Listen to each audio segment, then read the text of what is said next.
Arthur, a college student, woke up one day and realized he was tired of being the person he'd settled for.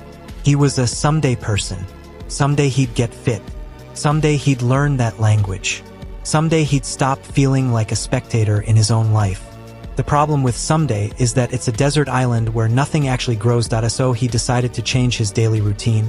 For his self-improvement, first he follows the rule of 1%. One Tuesday, Arthur decided to stop looking at the mountain and start looking at his feet. He'd heard of a concept called continuous improvement, often expressed by the formula for compounding gains. The math was simple. If he could get just 1% better every day, he would be nearly 38 times better by the end of a year. He didn't need a transformation, he needed a trajectory. The strategy of small wins. Arthur's journey didn't start with a marathon, it started with a single glass of water before his morning coffee. It felt trivial, almost embarrassing. But he did it. Week 1, he walked for 10 minutes. Just 10. Month 2, he replaced 30 minutes of mindless scrolling with 10 pages of a book. Month 4, he began waking up at 6:30 a.m. Not because he loved the sunrise, but because he loved the feeling of being ahead of the world.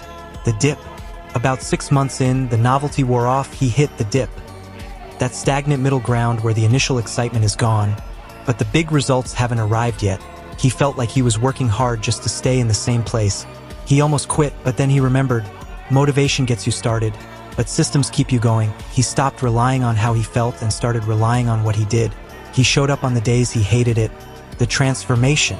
A year later, Arthur looked in the mirror. He wasn't a different human being, but he was a radically different version of himself. He was stronger, sharper, and most importantly, he finally trusted himself.